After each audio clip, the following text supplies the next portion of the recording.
Because I think as a community or head of a family, it's your responsibility to be as prepared as you possibly be for a variety of potential incidents. What's your feelings on that? Absolutely. Your home is your castle. Fathers need to be protectors of their homes. In the absence of fathers, mothers need to be able to step in to do that. Your home is your sanctuary. Your children are your most precious gift from God, and you got to do whatever you can to protect them and make sure that they're safe.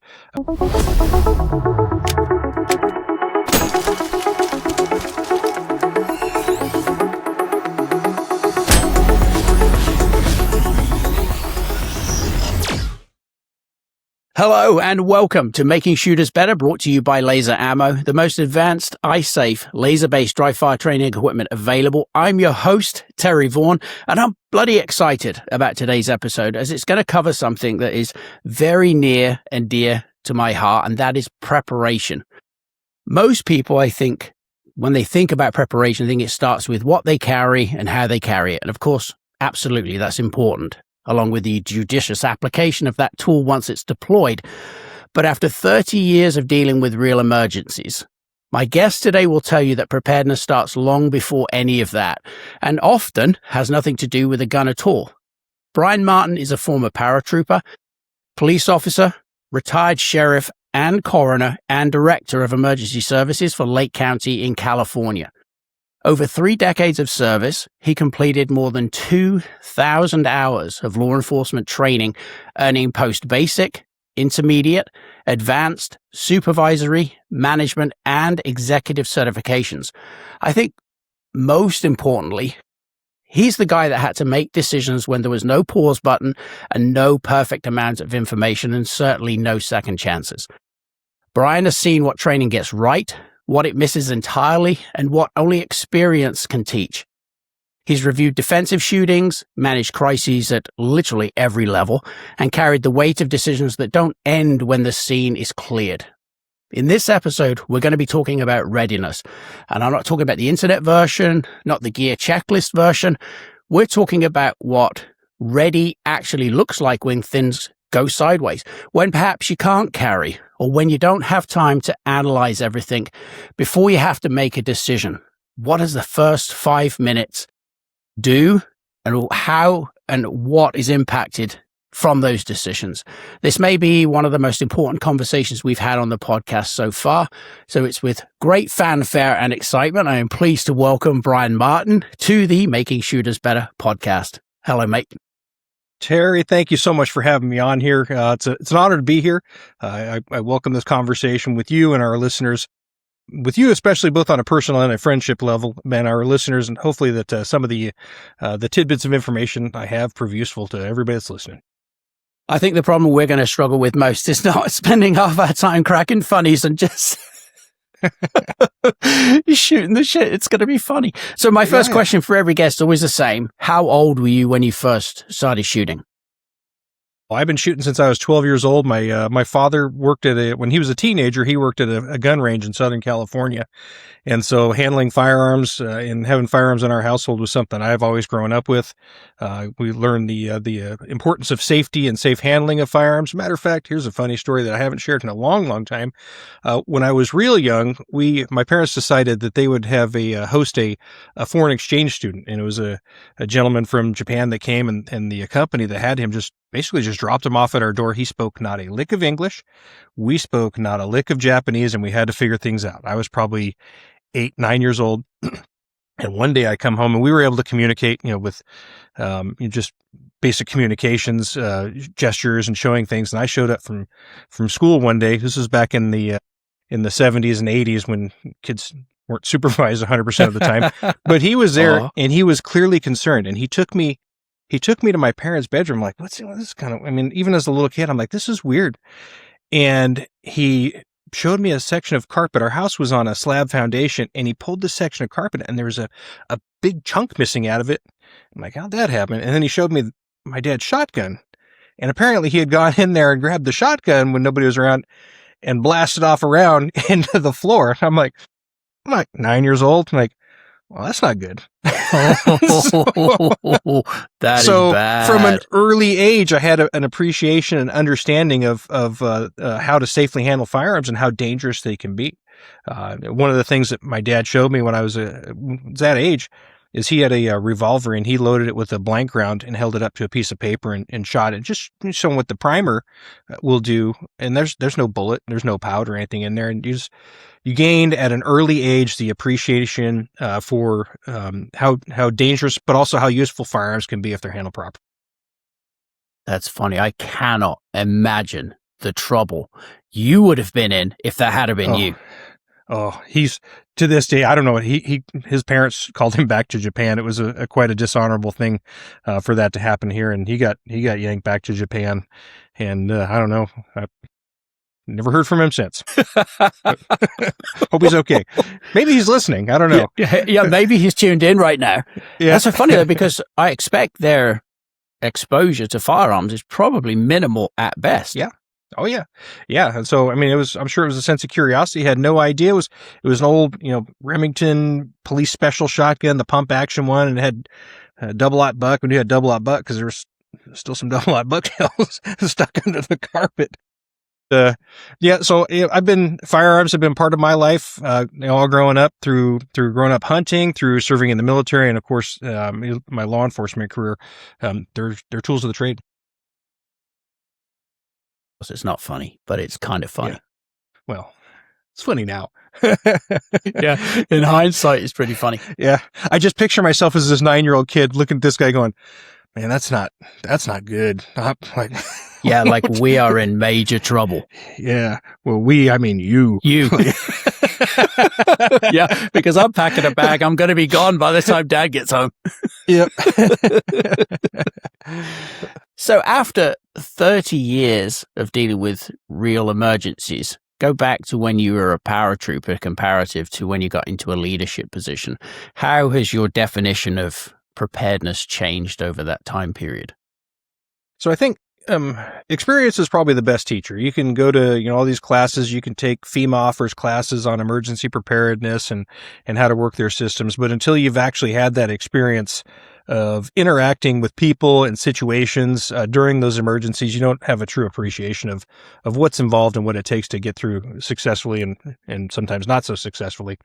As a paratrooper and a first starting out police officer, your responsibilities are they're pretty great compared to what most 18 to 21-year-old young men get to deal with. It's a pretty big responsibility, and not everybody makes it through. But you're really just worried about yourself, and you're worried about the people that you're immediately interacting with, your beat partners, the person that you run into on the street. When you're a paratrooper, you're making sure that your gears attach correctly. You're checking out your buddy, doing your buddy checks, making sure their gears correctly. And it really instills a sense of responsibility because they teach you that those fine little details count. On the parachutes that we use, you would jump out of the plane. It was a static line jump, and they use different types of cord that look very similar. You'd have basically what was a cotton shoestring that held your static line on that would break away as you jumped out of the airplane, and that would allow your parachute to open. Well, there was also what we called 550 cord, which is a Kern mantle nylon rope that had 550 pounds of holding power. And if those things got switched and you put the wrong cord on your parachute, you jump out of the plane and your parachute might not open and you'll just be stuck behind the airplane. And it was up to us. That was one of the areas of responsibility as an individual paratrooper. You do double checks and make sure that somebody didn't miss some little minor detail like that, because you or your buddy's life could depend on it. And as you grow, as you progress through your career, I end up retiring as your intro said, as the elected sheriff, coroner, and director of emergency services.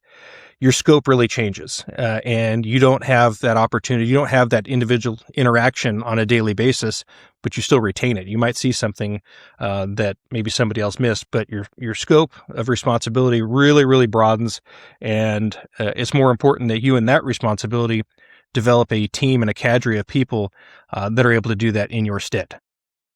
And so it's a wider net is cast, I would say, on there is responsibility, and it as your responsibility and your authority increase, so does that wide net. It's funny, I'm going to throw myself under the bus here because I remember early on in military training, we were being tested on familiarity with the rifle, and by that, the training cadre had set up firearms, rifles, pistols in one of the firing bays, and we were taken out of line of sight, and then they would mess around with the weapon. The idea being, when we were brought in, it was on the clock with someone yelling in your ear to figure out what was wrong with this rifle, get it clear, get it ready to actually be operable, and then pass an inspection based on the criteria given. And I remember running through these drills in my head, all the things I needed to check when I came in and found my rifle. But when I came in and I was getting yelled at on both sides, everybody was, and I picked the rifle up, I went through the mechanics of checking the firearm. I pulled the magazine out, I checked, yes, it had rounds. I opened the thing up, I did this. One of the things I had to do, and obviously you should do with every firearm you pick up, make sure it's safe, like this safety selector switch is engaged. I looked at it, but I didn't see it. And it was one of those, I ran through this whole drill feeling fairly confident I hadn't screwed this up, only to suddenly find myself being screamed at by some hairy, commando for screwing up. And I kept thinking to myself, I was like, but I looked at it. And he said, I saw you look at it. I saw your fingers even go to it, but you never took it off fire and put it back onto safe. And it's such a little thing, but it stayed with me forever. Because it was one of those where I may have been looking, but cognitively, I wasn't thinking. I didn't see it in its actual state. It was just a check on this list, and the mechanics were there, but the actual practical point or application behind looking, I just missed it. And I got into, everybody got into trouble. Everybody screwed something up. I wasn't alone. But I felt personally slighted in that I had looked but not seen. My attention to detail had been minimal at best. I got some of it right, sure. But the one important element, which is the selector switch and making sure it's, on safe, was missed. And it's crazy that the military, with its constant pounding into your head of attention to detail, becomes such an important part of your life in then every other facet. At least I believe it does. Well, what amount of time did that take in all the hundreds of thousands of hours of training that you had? And I think that's what's really important about when we have this discussion is you can do these hundreds or thousands of hours of training, and it might only take one single moment, just a couple seconds to leave that lasting imprint and make you better prepared for the rest of your life. And for all of our military veterans out there, law enforcement, firefighters, first responders that have had that training where that stress is intentionally induced, there's a reason for it. Because you respond differently when you're under stress. It's scientifically proven. There's all kinds of studies out there that show your fine muscle skills deteriorate, your large gross motor skills kind of get the majority of your brain's attention. And what you want to do is, when you're preparing or training and preparedness are kind of interchangeable terms, is try to create that as much as possible so you have those errors in a safe and controlled environment. You don't want those errors to occur when somebody's life is actually on the line. You'll have, if that does happen, you'll have probably just as great or a greater impact on your future experiences, but the actual consequences when it's done in training are minimized. And so that's probably the core of this conversation, is that you can't be too prepared. Because it might take 1,000 hours before you have that one aha moment that you talked about to have that effect on you for the rest of your career or your life. Yeah, I certainly think, and doing it in a safe environment is huge. Obviously, there was no room for screwing up in this particular exercise, and it was still fairly early on. But this was an environment where you were expected to make mistakes. Nobody liked it. You certainly didn't like getting yelled at, but it was a safe environment. If you're going to screw it up, now is the time.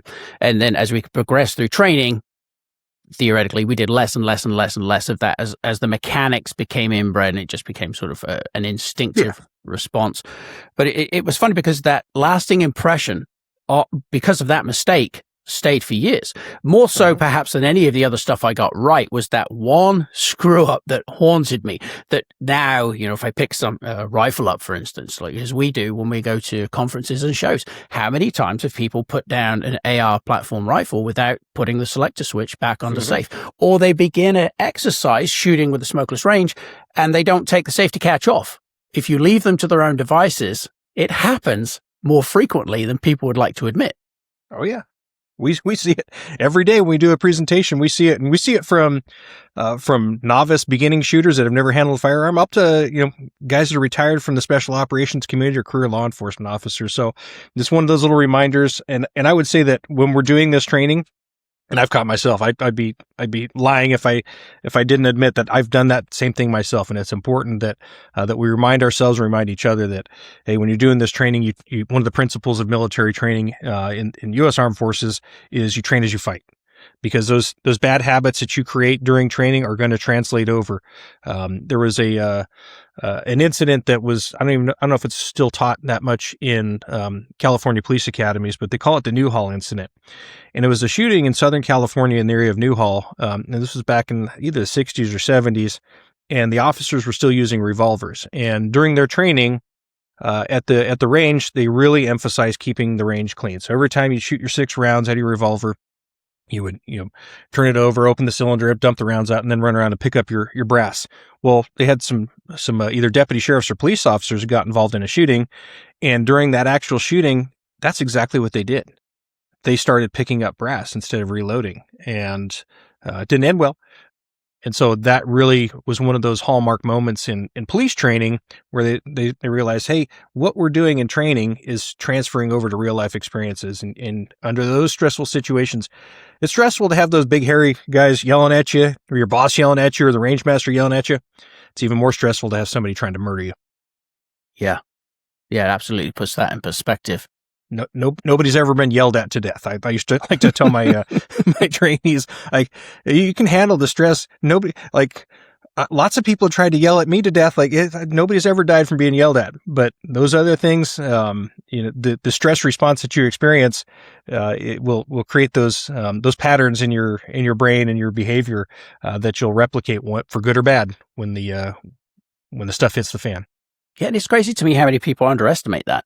They think that they will overcome it, that there's some barrier or block, that they will, in the middle of something life-threatening crisis, remember the right thing to do versus the mechanics of what they've practiced, including and up to, okay, well, I've dropped my brass on the floor. I need to police the brass. We always clean that up. I'm going to do that in the middle of the firefight. You think that in the cold light of day, while we're all sitting comfortably in our chairs, I would never do such a thing. Yes, you'll do exactly what you least expect, whatever you've trained, habitually to do.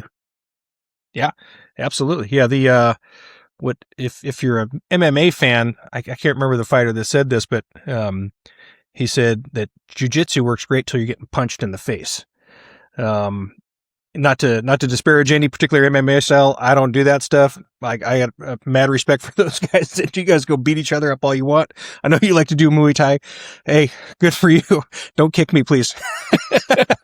But it goes to illustrate that, hey, you can do what you're doing, but until somebody is actually trying to cause you harm and you realize, hey, this guy's, maybe trying to kill me, or these people are trying to kill me, you don't know how you're going to react until you're faced with that. But what we do know is that how you train is going to tremendously influence that and have might be determinative of the outcome of that, good or bad. Yeah, agreed. Well, I'd like to think that law enforcement should have training, and obviously you've had thousands of hours literally of training, but I think that civilians should try to the best of their ability to get the same training too, or at least the civilian version of it, because I think as a community or as maybe a head of a family, it's your responsibility, I think, to be as prepared as you possibly be for a variety of potential incidents. What's your feelings on that? Absolutely. Your home is your castle. Fathers need to be protectors of their homes. In the absence of fathers, mothers need to be able to step in to do that. Your home is your sanctuary. Your children are your most precious gift from God. And you got to do whatever you can to protect them and make sure that they're safe, whether that's in the home or out of the home. And again, like we're talking, if you're not prepared, you're not prepared.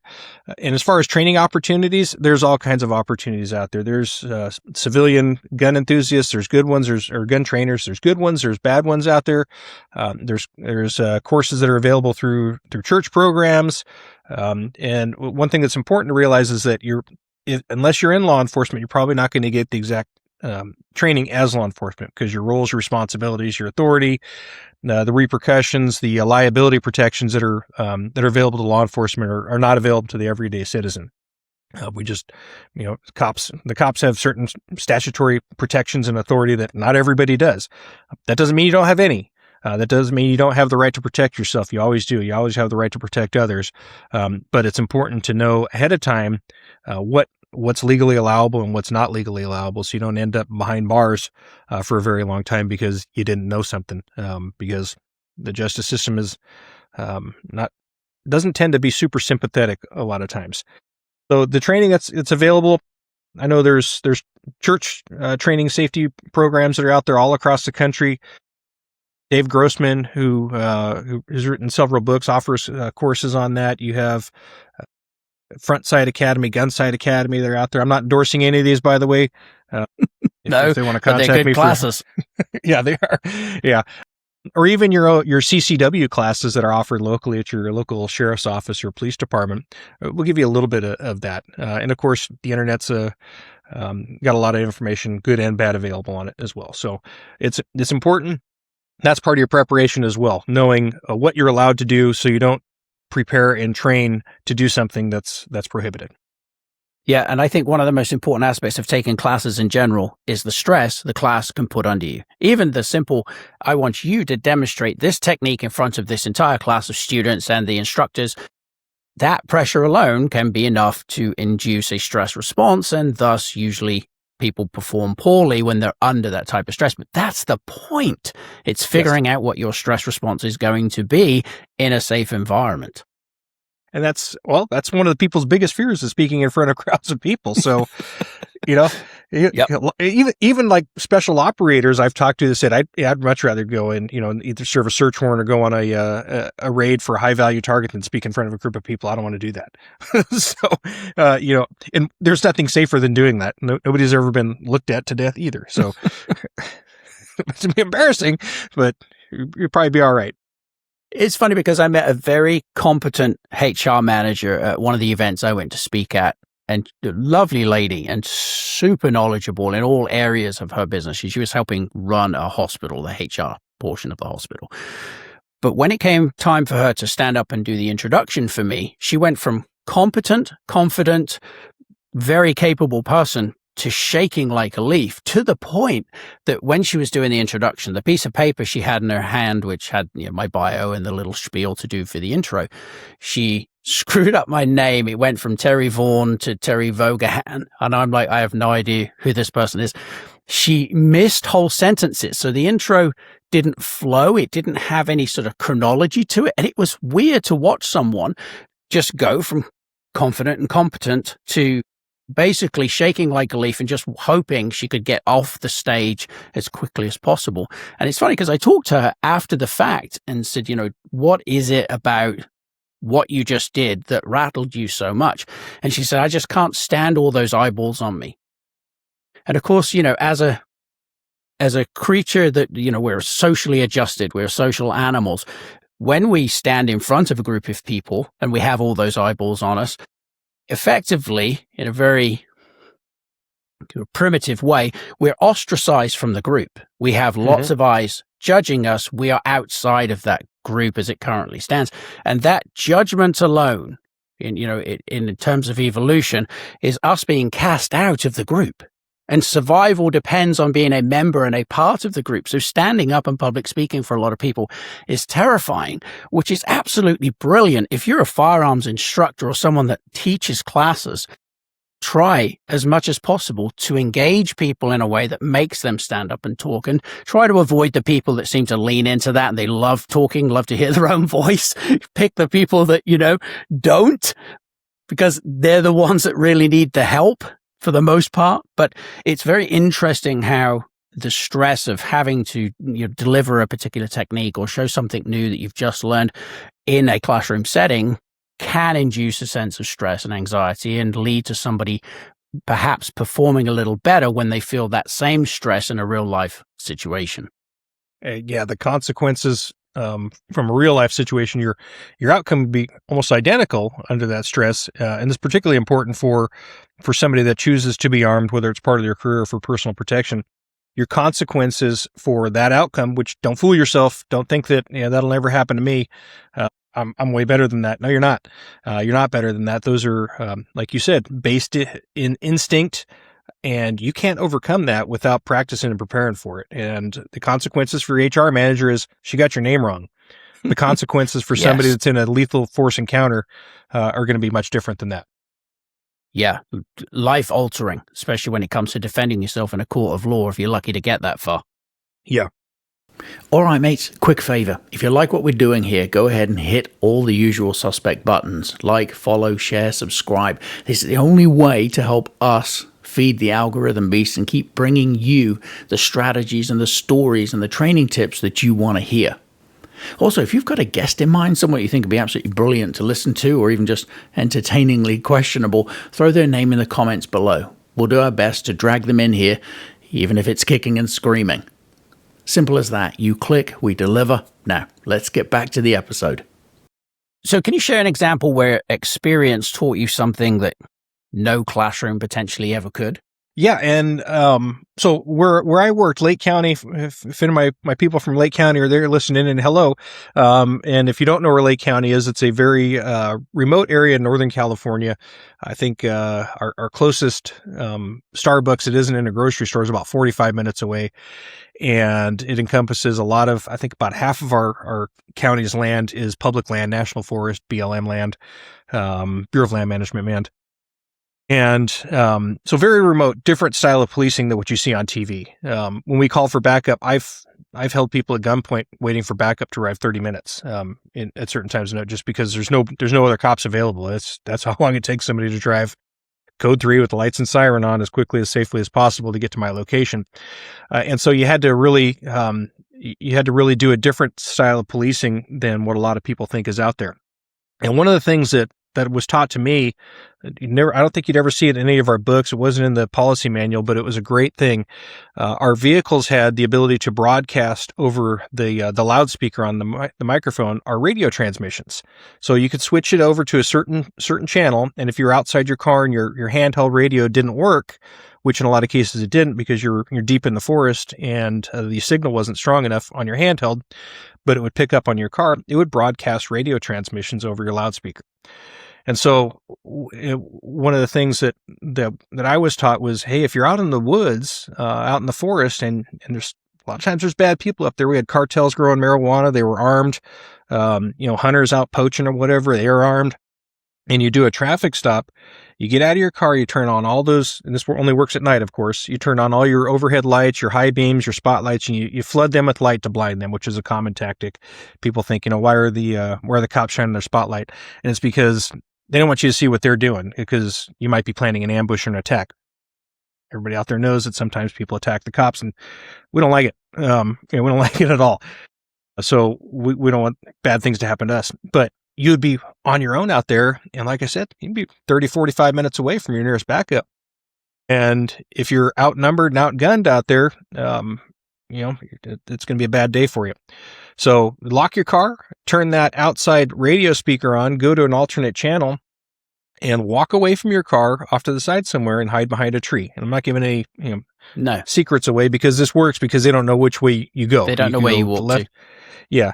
And then you start giving commands over the radio, which are rebroadcast over your loudspeaker. And if they do decide to attack, they're probably going to turn around and start engaging your car where you're not at. And you can then make the decision, hey, do you stay put and hide, or do you think you can, overcome what you're fighting at that time? So, experience that came from experience from somebody. They were they're deciding whether to do that, whether not to do that. Again, there's all kinds of other tactics that are available in room clearing. We don't have.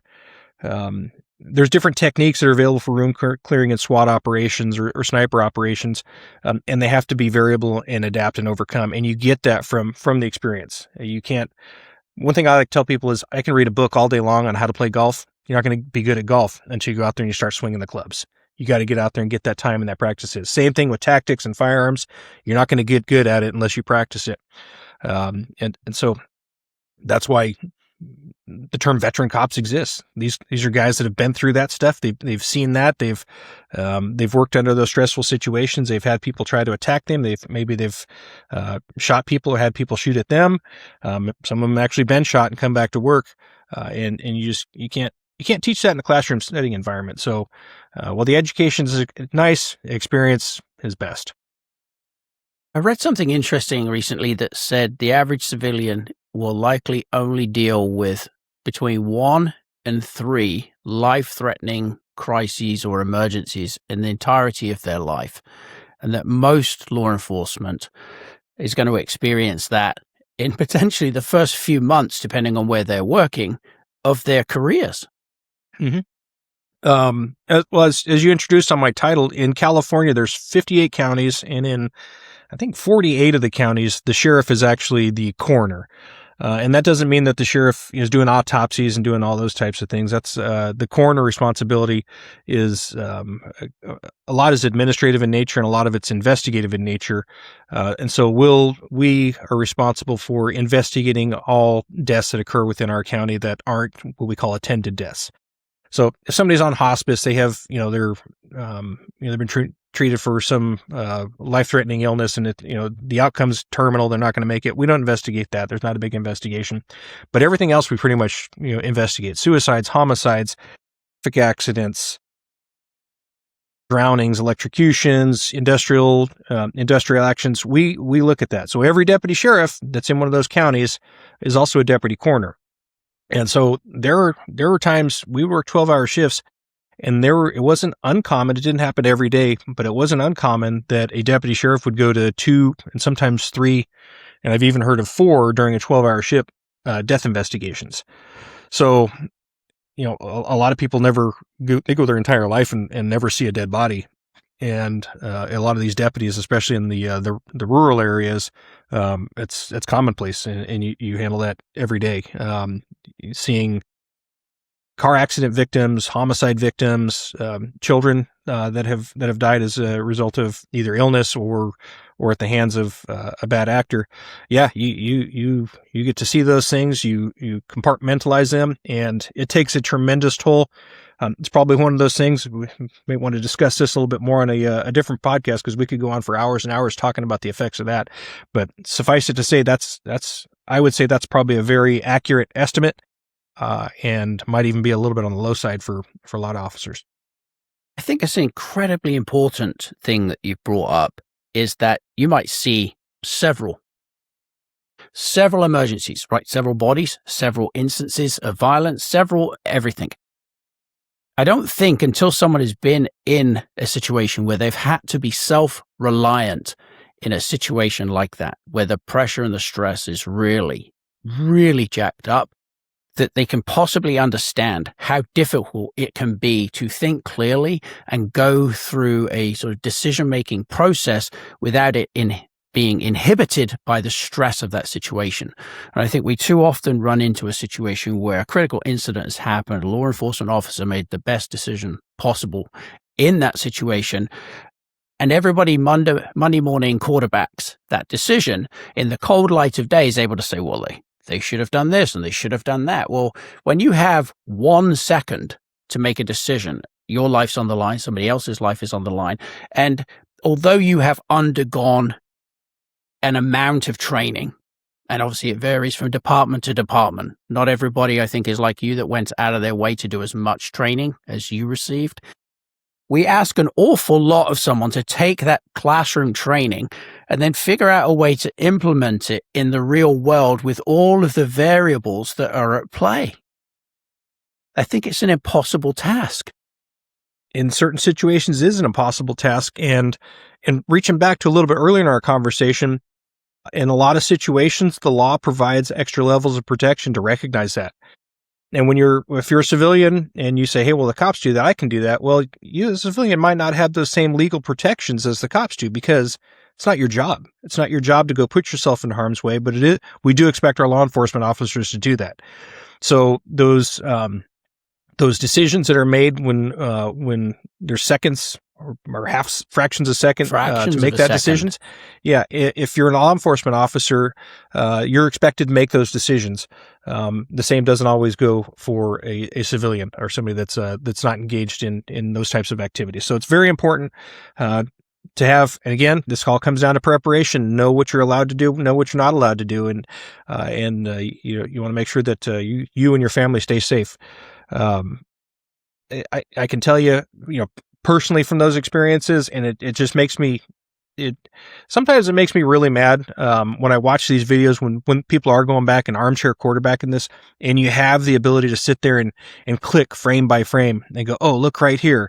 And then, less than, 1/10 of a second later is when the officer engaged in some sort of activity. And what people don't understand is that he or she didn't make that decision in that 1/10 of a second. That decision was made well before that happened, and everything was put into motion, and it's impossible to stop that decision making and those actions. It's biologically impossible in a lot of situations to change that course of events in 1/10 of a second or 1/4 of a second. There's an organization that I think it's called Force Science that studies this extensively. There's what's the OODA loop, which I'm sure we could probably do another podcast and talk about, what goes on in that decision-making process, where you find yourself in a certain period of time, what you're presented with. And we've actually showed in our laser ammo product on some of our scenarios where people are going through and shooting at targets that change suddenly, and they'll shoot a target that's changed. Like, well, why'd you do that? Like, well, I couldn't stop it. Like, yeah, you couldn't stop it. The same thing that goes, people shooting at the cops and turn around really quick, and then they shoot them in the back. And the narrative is, well, the cops shot him in the back. They did shoot him in the back, but let's look at everything in its entirety. Let's not go from that split second. Let's look at what happened in the 2 or 3 seconds that occurred right before that.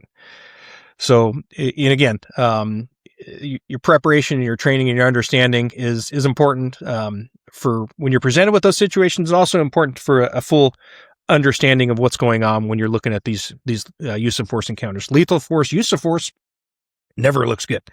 It is not a good thing to see the government using violence in order to accomplish its mission, but sometimes it's necessary for government actors and government agents to use violence to accomplish legal purposes. So obviously, I'm a big proponent of taking classes, etc. But do you think that there are potentially classes that can lead to blind spots for individuals after they leave and they've taken it? And if so, what are they? What do you think they are? Yeah, you want to make sure that you go to a reputable firearms training, and you even if you have a reputable one, go to another one too, so you can learn what the differences are. And one important thing too is the training. The goal of the training should be to make you qualified and capable, but there should also be an aspect of it to cause you to identify whether or not this is for you or not, because not everybody should be doing this. Not every person that wants to carry a gun should be carrying a gun. Not every person that wants to learn tactics should be learning tactics. And if you do realize that, good for you. Good on you to realize, hey, this isn't for me. I can't do this safely. I'm going to hurt myself or somebody else without cause. You realize that and you decide not to. That's just as important a decision as it is to take the training in the first place. Some of the bad habits that you can run into, if you run into some antiquated training that's maybe has not kept up with current case law or current statutory law in your respective jurisdiction. We got, there's 50 states. I don't know what all the gun laws, there's some universal ones that are out there, but there are certain states where you have stand the ground laws, castle doctrine, and there's certain states that don't. You need to make sure that you're going to that training that teaches what's appropriate to your location.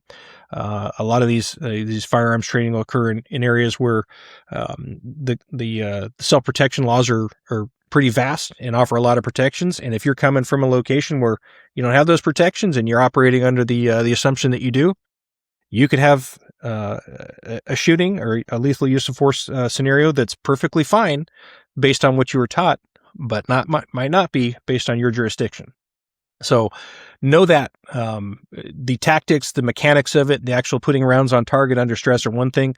Another aspect of it is making sure that you're legally protected. Also, I'm not an attorney. This is not paid Legal advice, consult your attorney. Disclaimer coming. Yeah, there it is.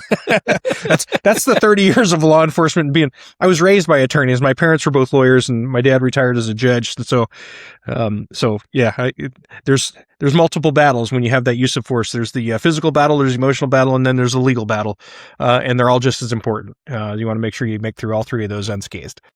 It's funny. So I think one of the things that often happens with people is they take classes they know they're going to be good at. I don't know necessarily. There are always individuals. There are exceptions. And talking to generalities always upsets some people. But we tend to sort of lean into where we think we're good and do more of that rather than the things we're bad at. And then we end up with confirmation bias where we're like, well, I am exceptionally good in this aspect of this firearm in these conditions. Yeah, well, they see that quite a bit. You know, have somebody that's really good with the rifle but can't use a shotgun or a pistol, or somebody that's really good with tactics. You know, it looks like they threw a handful of confetti at the target. So I think it is important to recognize where your weaknesses are and try to improve upon those. If you're just going out, it's great to hone your skills. If you're really good at something and you think you can be better, that's great. But it's also just as important to find something that you're not good at and get better at it. I like to tell people that however good of a shooter you are, there's only one person that's the best in the world. And you're probably not that person. But your goal should be to reduce the amount of people that stand between you and that person. The less people that are between you and being the best in the world, the better you are. You're probably never going to get there because there can only be one at any given time anywhere in the world. But you reduce that number of people that stand between you and that title, that should be your goal. And don't focus just on one area. Look at those other areas. Look at tactics. Look at drawing from the holster. Look at shooting from weird positions. It's really easy to sit there and stand with your weaver stance, your modified weaver, a sausage, whatever you decide to choose. And the only thing you have to worry about is the sun getting in your eyes. And it's a whole nother thing to be doing that under a whole bunch of pressure. Find some bored commando that wants to come and yell at you while you're doing this, that understands, how to induce those stresses. Well, I'm sure, Terry, you probably rent yourself out and do that when you're not doing these podcasts, but do something that creates that stress and put yourself in those weird situations and get better at it, and measure those outcomes. Do it for time, do it for accuracy, log your results and try to do better next time. You can always improve on that. So it is, do it after you've run 100 yards at a full sprint, or 2 miles at a light jog. Get yourself better. That's part of the preparation. And as I said earlier, you can't prepare enough. I used to take my Muay Thai pads to some of my range days, and I would okay, I'm just going to clobber you a little bit, very lightly, fun, all in fun, right? But it was interesting to watch people's reaction to that stress, get their hands shaking, do some jumping jacks, do some push-ups. Okay, come hit the pads. The pads are going to hit you back a couple of times. We're going to see how you feel about that, then go engage your target. And it was funny to watch, those tight groups that someone had shot earlier in the day suddenly become, 8, 10, 12 inches of spread. Not that that was necessarily a bad thing, as arguments for and against various types of shooting in various types of situations, but it was just, I think, for them to see the weakness or the crack start to show when there's some physicality in there, which getting punched very nicely on the top of the head, because I never hit anybody in the face, at least at the range, wouldn't trust them. But it was enough to induce that sense of, oh, hold on a minute, there's some physical repercussions or consequences to this, and I'm probably not going to be standing in a perfect stance, and I may well have been knocked around. Who knows what's happened preceding your ability to even get to your firearm. So it was very interesting and entertaining. And I will say lots of people came back, so I wasn't that bad. But it was interesting to watch them respond to themselves going, oh, okay, this is a little bit more real than perhaps I've trained in the past. And now I can see where, having the fundamentals dialed in, cold, standing perfectly comfortable, the difference between that and getting knocked around, having to shoot from an unorthodox position or around a barricade or some type of cover or concealment. All of these things impacted ultimately accuracy downrange, but not least of which was understanding their own response to stress and some physicality. And you look at, when you talk about what to look for in training, a lot of times trainers will invest a lot more money in their training tools than maybe you're willing to invest. And you have all kinds of tools that are available out there. We were at SHOT Show this last month, and they had that sleeve that accuracy under fire produces. Oh man, I'm telling you, that's I don't want to shell out the amount of money. Yeah, I don't have that. If I showed up with that at my house, my wife would there'd be some stress. There'd be a lot of stress training that was going on at this house. But if you can find a trainer, yeah, but she'd probably be okay if I shelled out maybe, a couple $100 to go to participate in training and get to use that. So look for those trainers that have those tools available to you. You don't want a trainer that is less well equipped than you. You might learn something from tactics, but a good professional trainer should be investing some money in their equipment to bring some value to your dollar when you get there. And so there's probably a video of you somewhere or me somewhere wearing that sleeve where it's contracting your muscles, I think is the term that they use, basically locking you up and forcing you to draw, switch sides, maybe reload, and still try to accurately put rounds on the ground or on the range with that on. So look for that type of training where they have tools, techniques, experiences that aren't otherwise available to you. Yeah, I agree. And for those of you who haven't listened, we have an episode recorded recently with Tim, the CEO of Accuracy Under Fire, and this sleeve was a direct result of a critical incident that his wife, as a law enforcement officer, experienced. And that was a catalyst for him creating this sleeve. And effectively, it sends an electric current through your muscles and just locks them up, completely incapacitates. And the episode itself is amazing. The one I highly recommend you go back if you haven't listened. It was a great, if very moving explanation for how this thing came about. But having used it at SHOT Show and experienced how quickly the strong side can be completely incapacitated and you having to go to support side for all of your drills. Brilliant teaching tool. Absolutely brilliant, because you can tell someone, well, you can't use your right arm. That's very different than having it locked up like the worst cramp you've ever had. And you're having to deal with that psychological and physiological contraction of the muscle. Is very uncomfortable and a brilliant teaching tool. So yeah, I agree with you. Yeah. Getting into, classes that have that type of equipment and bring things that you just don't have access to, priceless. Yeah. And our shot box gunshot simulator. That's another one. It's another one. Yeah. We did active training. The school shootings first started happening. Active shooter training came out and it was a big thing. There was a big push for it. And I remember the first one I went through, they were trying to recreate sounds. You had the instructors going through and, beating on trash cans and playing stuff loud over the speakers and hitting 2x4s on the walls. And it's a distraction, but I know, that's not an accurate replication. They're trying to create that stress, but the gunshot box and the wearable one in particular, where that sounds a lot like gunfire. And for somebody that's never been exposed to gunfire, that's a good representation of what it sounds like. And for somebody that has been exposed to gunfire, it's enough to make it'll raise your eyebrows and go, "What was that?" And where it come from? And let's go get to it. So you want that training. I guess what you want to look for in training is that it's realistic as possible. It pushes your limits. It challenges you. And after it does those things, it gives you tools to improve your abilities and hone your skills they'll carry on and linger with you and that you can take in your practice after you're gone from the training. Yeah. And I think as a group, especially for active shooter training, whether it's schools, churches, hospital staff, there's a multitude of people in there who've never been experienced and never been exposed to this type of training. And, it's always interesting to watch a group of people when they know there's no real danger, barricade a door, which, let's face it, no active shooter at this point has ever breached a barricaded door. So it's one of the best ways, at least, initially, if you can't escape, to insulate yourself from a potential attacker. But it can often turn into a bit of a giggle fest with everybody kind of laughing it up and they know there's no real danger. And, somebody banging the trash can lid outside the door isn't inducing fear. Whereas the shot box, that thing, that's a whole new level of realism, and it helps to showcase who in that group is going to respond most effectively. And it's often people you don't expect. You may have someone that you always think maybe that perhaps they're a bit of a nervous Nelly, and you think, well, in a crisis, that person's going to completely unravel. And that person does brilliantly comparative to someone that's always coming across as a cool cat. And suddenly the stress of that noise induces that fear response. They shut down cognitively. They can't function. And this is what you want to know. You want to know if your group, your immediate community, is going to respond the way you want or need them to in a crisis.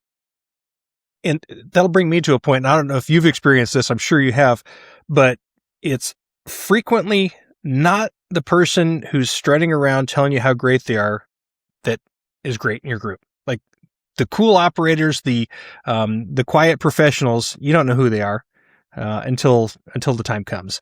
So just because somebody's running around, we had a nickname that came out of one of the SWAT trainings. It was called Fig Jam, and it was an acronym for "If I'm good, just ask me." And I won't tell you who it got applied to, but after it got applied to that person, it got used a whole bunch more. We'd use it to describe somebody that's running around just thinking they're the cock of the walk. They think they're the greatest, and probably not. You probably aren't. It's those people that are quiet they're oftentimes that person that's responsible, that's cool under pressure, that can respond appropriately, and who you want on your team. So.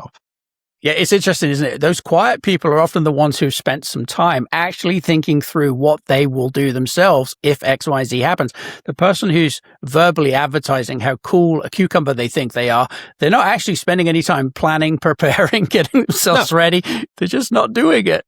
They're looking in the mirror and checking out, how do I look? Like, is my gear looking good? Like, look at this great stuff. And yeah. So, until somebody's shown me what they got, like, whatever, I'll take it with a grain of salt.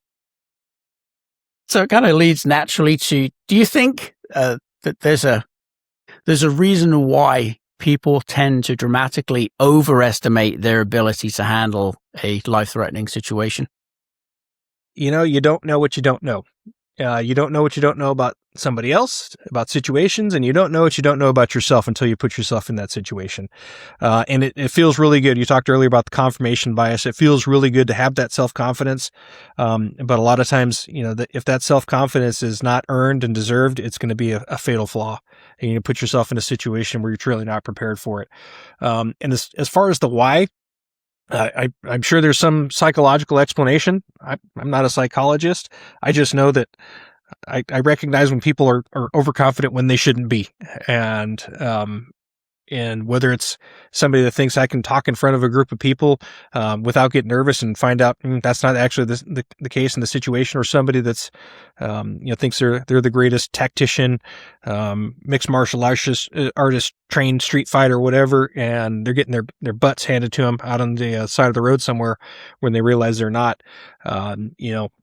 It's really hard to say. I think a lot of it might come from some sort of insecurity, where they know I've worked with people like that thought they were the smartest and the greatest, and it was evident to everybody around them. And I think to themselves at a certain level that, hey, maybe you're not, but you're putting on this front because you don't want to disappoint somebody, you don't want to let somebody down, you don't want people to think less of you. And I think the opposite happens. I think true professionals have a lot of respect for somebody that will recognize when they're not capable of doing something. Early on in my career as a training officer, I had an officer who was extremely smart. He was exceptionally educated. He went to USC, University of Southern California, got his bachelor's degree in business management. He had gone into business himself. He created a project that everybody who shops on the internet has used, and for all intents and purposes, like, this guy's squared away. I'm like, what are you doing here? Why are you doing this? Because you're making all kinds of money off the residuals and the royalties of this product that he created. He's like, I've always wanted to be a cop. It looks exciting to me. He passed the police academy, and it wasn't until we got into a couple of street fights on the ground with some people that they were knockdown, drag out fights. They were good fights, and he was not comfortable at all. Would not engage. I basically had to look at him fighting a guy on the ground and say, hey, you going to do something? Grab a leg at least. And he tentatively did, and he would handcuff people really tentatively. It didn't take away the fact that he was a super smart guy and he was super sharp, but it was very apparent to me, and it was also very apparent to him that this wasn't the job for him. And he was probably going to be washed out if this would have continued, if we couldn't have trained it out of him. And I think he recognized that, and he recognized that, hey, this isn't for me. This isn't what I thought it was going to be. And he stepped out of law enforcement voluntarily. And I'll tell you, I have a tremendous amount of respect for that guy to this day. We don't keep in touch. I've never talked to him since then. I'm sure he was probably ashamed and embarrassed of that. But I'll tell you, I got more respect for that guy than I do for somebody that's, just going to continue doing dumb stuff, banging their head against the wall, putting themselves and everybody else around them in danger. I'll take that first guy that wasn't cut out for this any day of the week. Yeah. Well, I think there's a certain amount of humility that comes with someone that recognizes, well, I I want to try a thing. I want to have a go, but I don't know where I'll measure up or whether I'll even have any natural aptitude or skills for the thing I'm about to do. But the humility that comes with accepting that is a huge part, I think, of both good leaders and then for those that don't have any, bad leaders, individuals that will step in and tell you they're the greatest things since sliced bread, only to then completely fold when certain circumstances outside of their control or comfort zone will push them to a place where they're incapable of thinking, responding effectively. And I think humility has a huge part to do with it. It's interesting because I've just recorded an episode with Colin, who was also on Top Shot with me, and the way that we both got to Top Shot was very, very different trains of thought. Colin was of the opinion that he was absolutely going to be able to do better than the people he saw on the show from the previous seasons. I went into it going, I pretty much assume I'm going to have my ass handed to me by everybody else. I'll last as long as humanly possible, but I don't expect to do that well. I had hopes that I would do well, but I didn't know. And I certainly went into it with a decent amount of humility, knowing that the chances are at some point I'm going to get spanked like a red-headed stepchild. And Colin goes into it going, I'm going to beat as many people as possible. I think I'm going to be damn good at this. And I'm like, this is crazy that there were people that ended up on the show with that attitude versus perhaps mine and some of the others that I talked to who were like, yeah, I don't even know why I'm here. Really. I just got lucky. Well, and the purpose of that show is for entertainment. I mean, as much as it's based around, hey, we're going to see who the best shot is, but they're in the business of entertaining people, and just, watching people hit within millimeters of each other on the bullseye is probably not super entertaining. So it's good to have that variety. And stepping back to when you talk about people that are in leadership positions that don't have that sense of humility and that sense of responsibility, and the ability to take ownership of bad things, I would caution anybody that's working with somebody or for somebody that's like that know that when things go bad, and they will, they're going to be looking around for somebody to blame it on, rather than taking that personal responsibility. And if there's somebody else to blame it on, hey, by all means. But if it's a failure that occurred as a result of poor leadership, and you have a leader that's unwilling to accept responsibility, watch out. Yeah. You're going to be looking for somebody. Yeah. So I think an important question now is, there's a difference, I think, between being armed and being ready. And I'd love to hear your thoughts on why people typically confuse the two. I think people think if you're armed, then you're ready. You don't have to be armed to be ready. And just because you are armed doesn't mean that you're ready. You see all kinds of people in all kinds of situations. And again, you talk about the legalities of it. If you go to, you lived in Wyoming, and it probably wasn't unusual to walk down the street or walk into the grocery store or the library or the post office with somebody with a gun on their side. It's just a tool. And there's other areas where you're not allowed to do. You find yourself behind bars if you do that. That doesn't mean that the people that are in those jurisdictions that are either ready or they're not ready, because they're armed, they don't equal each other. Being armed can be a component of being ready. It's not necessary for it. You can do all sorts of things to protect yourself. I've given safety classes to a realtors association, one of our local realtors associations, and just little simple things that we tell the realtors, hey, when you're going to show a house to somebody, make sure that they know that somebody knows where you're at. Make a phone call and say, hey, I'm showing up at such and such address with so-and-so. I should be done in about 15 minutes. And if they did have any plans of launching an attack, maybe they'll think, that kind of put a kibosh on that. Or walk into your car. Make sure that you have your keys in your hand for your car, and you're ready to unlock that door, get in, and lock that door right behind you, especially if it's after hours and you're leaving the office by yourself. Make sure that you're not alone in places with people you're not familiar with. You don't have to be armed to be ready in those types of situations. And the time to find out that you're not ready is not when your life's in danger or your safety's at risk. So they don't equal each other. They're not one doesn't mean the other. And don't get confused with that. Don't be fooled by that. I think one of the aspects that's most important for most people is to recognize that it could happen to you. It happens to good people all the time in exactly the type of situations or environments that those people, have said, well, it might not happen to me, or it's not going to happen to me here. It won't happen because it's not happened before. And you have that normalcy bias that settles in, and people are not prepared to say to themselves, it could be me. And the fork in the road for most people when it comes to their ability to be prepared and respond effectively is whether they have at least taken time to entertain the idea that it could well be them. It could be today. It could be outside the front of their house, or it could be at church, or it could be at the mall. It could happen today. What are you going to do about it? The individuals that haven't even entertained the idea that it could be them couldn't possibly be ready to respond effectively. You can't go somewhere your brain hasn't already kind of semi-planned out what it's going to, or how it's going to respond. And this whole conversation is about preparation. If you're not prepared, you're going to fail. What they're saying in the military, piss poor preparation provides piss poor performance. If you're not prepared, you're not going to perform well. All the way back to the beginning of our conversation, when somebody's inducing artificial stress on you, they're yelling at you, and you're shaking, you're stammering, you can't properly check your weapon, you can't deliver a speech in front of a group of people, those things are going to happen, and they're going to be multiplied when your life is actually in danger, and you stand a very great chance of not surviving.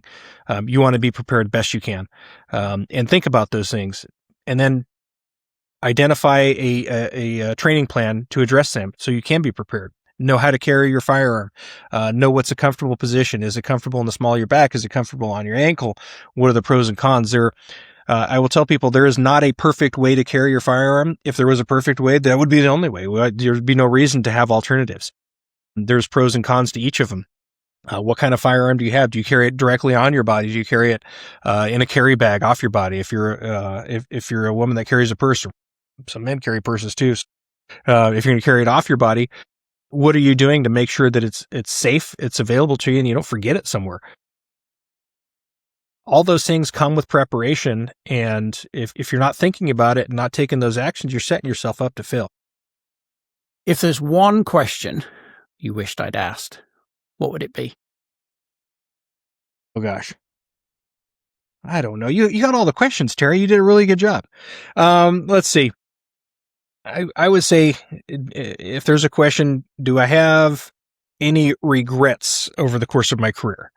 And I will share with you that one regret that I have over the course of my career, and this is professional on a professional level, not on a personal level, but I would say one regret that I have over the course of my career is I had the opportunity when I was in the Army to test for pilot training, to go be a helicopter pilot. I was an MP. I thought, hey, this is pretty cool. Nobody likes me. I get to work weekends and holidays. I don't get any overtime pay. What's not cool about being an MP? Maybe I'll go try to fly aircraft. Like maybe I'll be an Apache gun or whatever. And I had somebody tell me, like, yeah, if you don't make it, it's a 6-year obligation and it's needs of the Army after you're done with that. So if you don't pass the training, and the training's really hard, you probably won't be able to do it. Then you're going to be, I don't know, scooping ammunition out of the bunkers for the rest of your 6 years, and you're gonna regret that. And so I decided not to. I didn't take that risk. I didn't step up to that challenge and that opportunity. And so I guess that would probably be my only risk. That would have been, sheriff is cool. Being an Apache pilot would have been way cooler. And so I don't know whether or not I would have been able to do it. And to this day, I don't know. I don't have the answer to that. I might not have been successful. I might have been successful.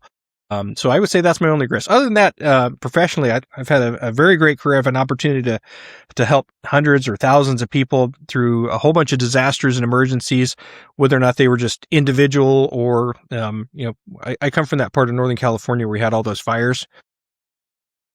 And so you talk about being prepared. I don't think anybody could be prepared for that. But I did get to, I think, help a lot of people. There's probably a lot of people out there that they didn't have an easy time of it, but maybe my assistance with them helped them get through that tough time and that tragedy that I think we lost in the neighborhood of 1,400 homes, 2,000 structures altogether. At the time, it was the third most destructive fire in California's history. It's been bumped down the list a couple notches over the subsequent years. But yeah, but we had we had 4 people that died during the fire, and then there was a 5th person that was never located and was pronounced dead 3 years later. So a very tough time. And I don't regret any of my decisions in my career other than even passing up on that opportunity that maybe I could have been a helicopter pilot. That would have been cool, but it's okay. I'm very happy with what I've done. So, well, I think you've shared an outstanding wealth of information, especially given your experience at every level of leadership. So thank you for taking the time to share some of these tips with us. I really appreciate it. I appreciate you having me on the show. This is a great time. I enjoy chatting with you. You and I have had lots of conversations off the camera. I value our friendship, and I got a ton of respect for everything you've done and you continue to do for the shooting community and for our community at large. Thank you, mate. I appreciate it. If an organization's interested in having you come in to speak or deliver training on emergency preparedness, how would you like them to get a hold of you? Sure, they can you can reach out to me directly on social media. I got let me see here. My Facebook profile is public. You can send me a direct message on Facebook. I think my Instagram is at Sheriff Brian 707, and yeah, that's probably the best way to get a hold of me. It's great. Well, hopefully they will, because I know you are a wealth of information. We've really scraped the surface with an hour-long interview, but when it comes to actually preparing organizations, it is a lengthy process. There's a lot of things they need to prepare for, and I know that you have a mass of things that you could share. So I appreciate that, and thanks for being on here. I also think we may have left the door open for a second interview here on what to expect and prepare for in the aftermath of an emergency. You up for that? I'd love to talk about that. We got lots of stories. I don't know, well over a dozen declared emergencies during my time as sheriff. Some of them nationally or presidentially declared emergencies, where we talked about the various fires that we've had. We had lots of fires. We had flooding. We had, of course, the COVID pandemic, drought emergencies, everything you could think of. Our little county in Northern California dealt with at some scale. And my experiences are very similar to law enforcement officers elsewhere throughout the state and throughout the country. It's all just a matter of scale. And we had a lot of learning experiences during those, a lot of sad stories, a lot of fun stories, and a lot of personal and professional growth and development that came out of that I'd love to share with your listeners. It's fantastic. Well, I appreciate that, and I look forward to that second conversation, mate. All right, cool. As always, don't forget to like, subscribe, and share. If you're watching this on YouTube, don't forget to hit the bell icon so you never miss an episode. It's a free and easy way to support the show and help us bring you the guests that you want to hear from. Thank you so much for tuning in to this episode. For now, I hope all of you have a smashing day, and we will see you again in the next one. Cheers. Thanks. Stay safe and stay prepared.